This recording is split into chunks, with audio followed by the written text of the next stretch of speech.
Ito yung view. Panis, diba? Solid.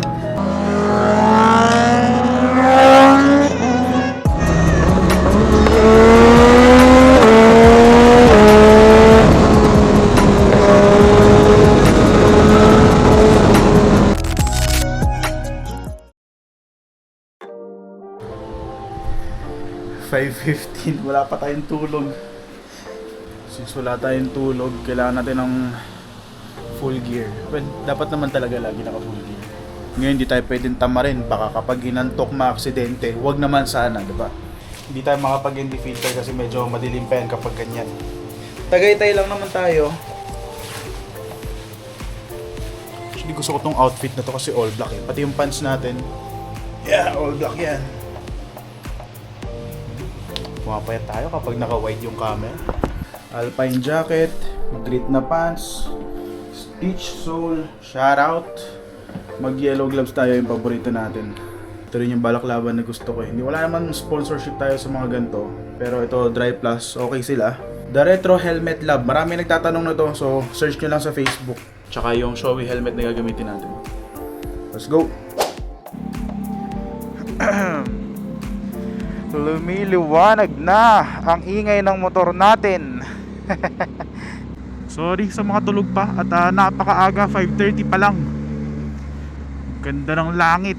Mukha namang hindi uulan. So we are back with another video. Grabe energy, kala mo may tulog pero wala talaga. Yan no, ang dami oh. Hey,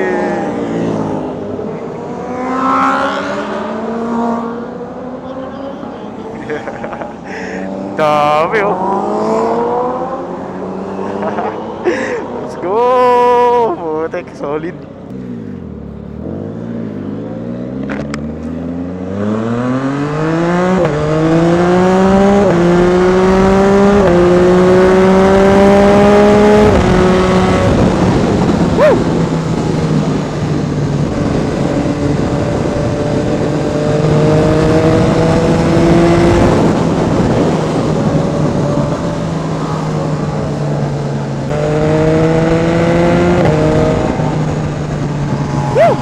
Sarap, grabe, sakto 6 AM oh. Breakfast ride, 11 tayo. Hindi ko in-expect na ganito kadami. Saan kaya nadaan itong mga to? Sa taas o sa baba lang? So ang kakainan natin, bag of beans, charito. Yung nakakain na ako dun dati eh. So mapapagastos na naman tayo. Itong mga breakfast ride na ganito, umaabot to ng 1.5, ganyan. Anyway, gusto ko rin naman talaga simulan itong vlog na to na pasalamat lang tayo sa Diyos, sa itaas. Kasi marami-rami tayong blessings lately. At nakakatuwa yung timing. At basta lahat, alam nyo na yan. So gusto ko lang magpasalamat. Tapos ito, may ganito pa tayong ride, diba? Para ma-enjoy at saka safe na rin ang ride natin. Simulan natin sa mga ganyang pasasalamat. Nakakatuwa. Well, isa pala dyan yung kahapon lang kasi yun. Naging tropang champion na tayo. Na-sponsoran tayo ng Posh Motorcycle.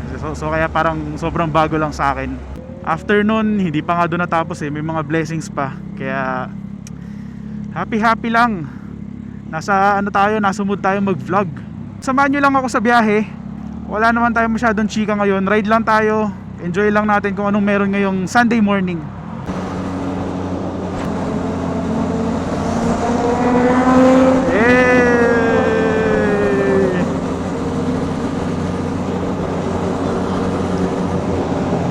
Kakalingon ko mamaya sasalpok na pala ako. Kamote. Okay, una kayo. Downshift.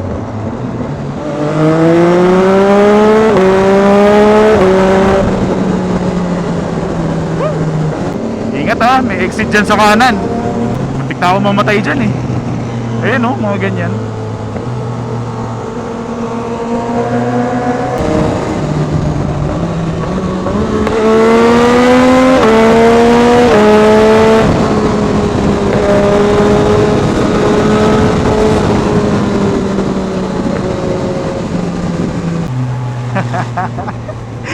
Masira yung motor.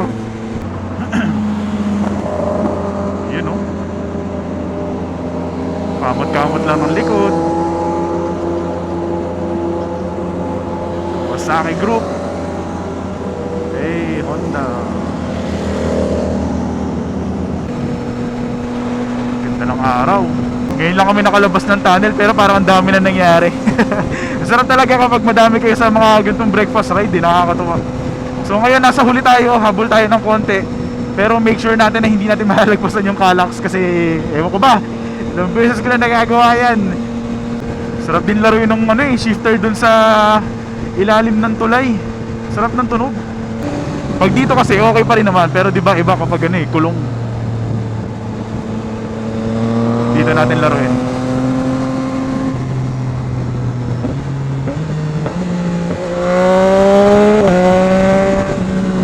Grabe yung hatak.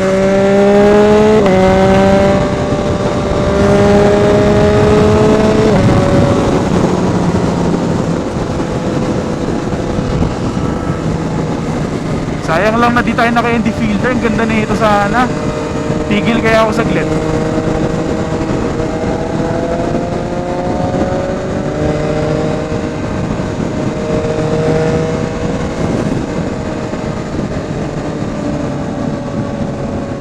So okay na yan.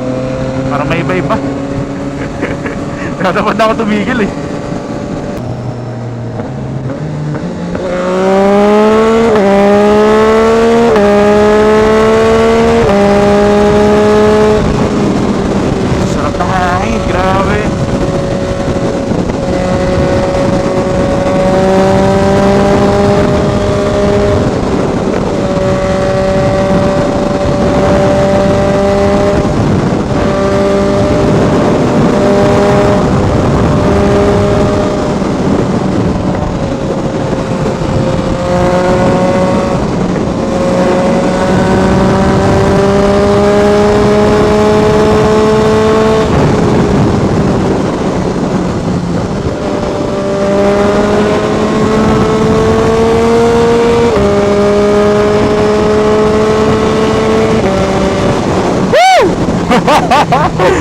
Solid! Putik! Palong-palong putik, motor lang naman. Uy! Uy! Then enjoy lang talaga natin itong pagmumotor kasi sarap, di ba? Sabayan mo pa ng gantong weather. Alam nyo kahit maaraw yan, malamig. Kaya nga, nangangali talaga ako sa mga ganun agad. Ang bilis lang. Ang angas nito, ano ba tawag sa mga ganyan? Cruiser? Yung mga bawal mo unahan sa US di ba? Pero Harley yung tatap. Gagalit. Buti dito wala tayong mga ganun-ganun. Normal na kamote, no? Tapos sa Calax, kailangan natin na sumunod sa speed limit kasi nasampulan na tayo doon. Grabe, ingay ng tambucho nun, ah. Parang kumakanan na sila. Uy, aray ko, may egg. Kaching! 180 agad para lang maging masaya. Papunta pa lang yun. Money can't buy happiness daw eh. Ayun oh. Oh, kaway-kaway lang. Ayun oh.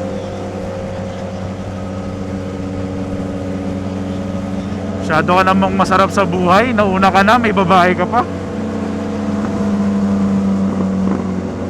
Bakit ka magra-riding jacket kung may tattoo ka naman? Ano ka? Mahina loob?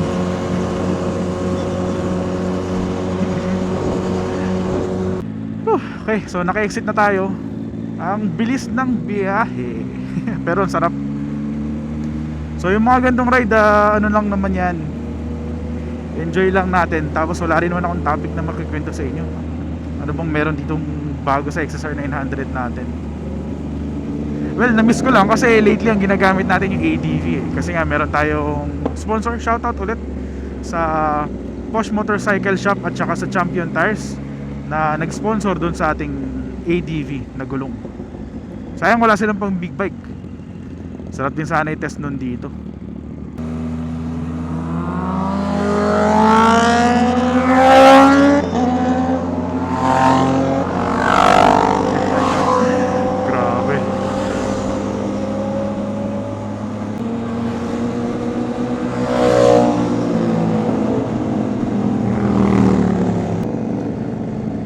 Conchas oh.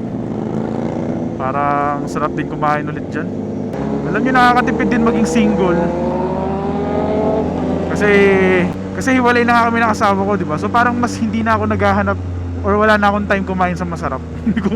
Kung saan na ako kumakain, sa tabi-tabi na lang. So nakakatipid ako. Single na yung favorite motovlogger nyo, pwede nyo na akong landiin. Well, actually, yun yung yung mga problema natin lately. Pero carry lang. Ayaw ko naman dalhin dito yun. Just sharing. Dito alam ko may tinatayong bagong school, Chiang Kai-shek. Very big school. Sa mga hindi nakakaalam, one of the top Chinese schools yan. Saan ba yun? Alam ko dito lang yun eh. Ito ata, tama ba? Ayan, ito nga. Yung Chiang Kai na yan daw, nakausap ko yung yung Arky niyan, Infra Arky. Nakakwentuhan ko lang, sobrang random sa isang coffee shop. Bigla lang ako may nakausap. Tapos yun, share kami. Doon ko lang nalaman na parang ibang level yung Chiang Kai dito kaysa dun sa Chiang Kai sa may Ongpin. Mas maganda daw ata talaga to. Mas kwento-kwento lang siya ng buhay niya. Ganda naman usapan namin. Minsan talaga makakamit ka ng mga tao na alam mo yun, may inspire ka. Tapos sobrang sakto ng timing. Nakakatuwa. Kasi ako ngayon hindi ako makapag-decide kung lilipat na ba ako ng work o itutuloy ko pa. Pag tinuloy ko, yun yung comfort zone ko. Mababa lang yung sahod, wala masyadong progress. Well, ginusto ko rin naman kasi yun. Pero kumbaga, 'di ba? Yun naman ata yung dilema ng karamihan. Lilipat, nakatamad mag-apply, nakakatakot mag-apply. Tapos iniisip ko kung anong business yung pwede gawin. Sabay makakausap ako ng ganong klaseng tao, yung architect. So ang galing kasi yung araw na yun, parang iniisip ko talaga yung future ko. Tapos biglang may nag-hi lang. Nakilala niya ako kasi one time naglalaro ako ng drone sa condo. Nangamusta, nakausap. Parang talagang bigla siyang lumabas doon just to talk. Small talk. Patawa. Parang wala na akong kasama. Mag-unmute muna ako, hindi ko na sila naririnig.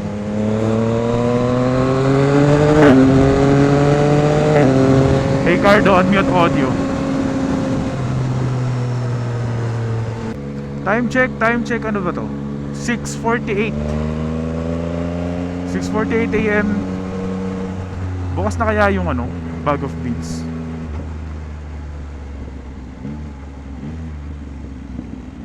At saka buffet breakfast nga pala ata yun. Kapag hindi siya yung a la carte or yung mga solo orders. Saan na ba sila? Tingin ko na dito lang naman, isa lang naman pupuntahan yan. Yung mga kinuhang vloggers nga pala dun sa Posh Motorcycle at saka Champion Tires, mga yun, mga riders talaga. Tapos puro scooter. So buti na lang meron tayong ADV 150. Pero medyo ko doon, na-intimidate ako kasi syempre yung mga riders, mas kabisado nila lahat yan eh. Pang araw-araw nilang ginagawa yan. So parang ako lang yung medyo walang clue. Nakakahiya. Kahit nung in-explain na yung mga parts, sa totoo lang parang hindi ko alam ano ba yung mga sprocket na yan. Pero sila, tingin-tingin talaga sila. So hindi ko masyado maano yung doon lang ako sa gulong at mags lang alam ko. Shoutout din pala kay Sir, wait lang, nakalimutan ko, Jaire ata yung pangalan niya. Can You Travel or Can You Travels. So nakilala niya tayo kasi subscriber pala natin siya. Tapos parehas kaming napili doon.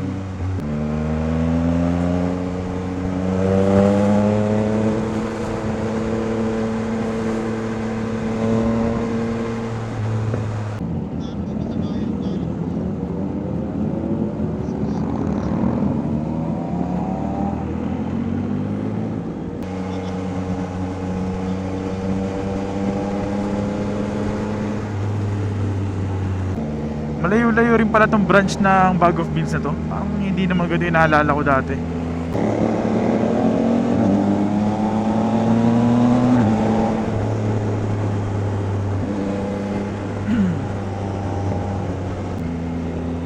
nakaka-relax naman yung ganito. Tapos pag uwi, what tayo, uy, sarap. Kaso ang dami ng gastos nun, dito pa lang, magdadalawang libo na. Tapos pag nagpamasahe pa, 500, 600.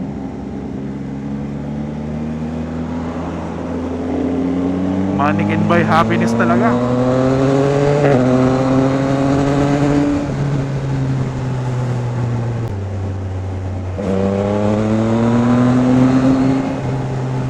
Yung mga kasama pala natin ngayon, halo-halo na yan. Pero yung chat nang galing sa The Squad or dun sa D-Squad na channel natin. Tapos si Chester nag-invite ng friends niya. Tapos yung isa doon nag-invite din ng friend niya. Dumami, 11 tayo ngayon, sobrang solid. So yung mga ganyan naman, hindi naman yan pinagdadamot na tayo-tayo or kami-kami lang dun sa GC, di ba? Lahat welcome. Mas maganda nga yung ganito eh. Kung sino-sino na may meet mo.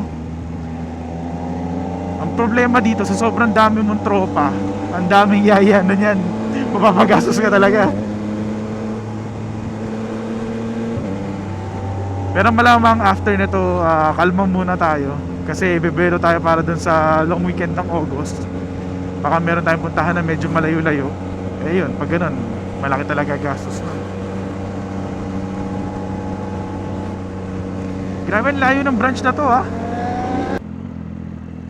Parang hindi ito yung tinutukoy ko pala na bag of beans. First time ko dito. Ganda na itsuro, iba. Napagod ako doon agad ah. Kain muna tayo tapos balik tayo mamaya. Okay, so nandito na tayo sa bag of beans. Ibang charito pala to. Kakala ko yung isang charito doon, yung malapit lang. Doon ako nakakain dati. Ito bago sa paningin ko. Maganda. Yung itsura niya oh. Tapos may view. Yung parking nila maluwag. Pasok tayo sa loob. Medyo parang fine. Hindi naman fine dining, pero medyo maayos para sa ano yung itsura niya.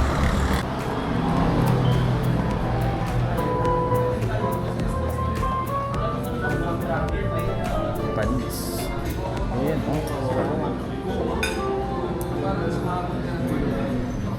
Ito yung view. Panis, diba? Solid. So kain lang kami, tapos mamaya di ko alam kung itutuloy namin hanggang KBM. Pero bala na si Batman. Okay, so tapos na tayo kumain sa bag of beans at mag-uuwian na kami. So ito, dito na magtatapos ang breakfast ride natin for this Sunday. So kung umabot kayo sa part ng video na to, salamat sa pagnood at salamat sa suporta. So ride safe everyone, peace!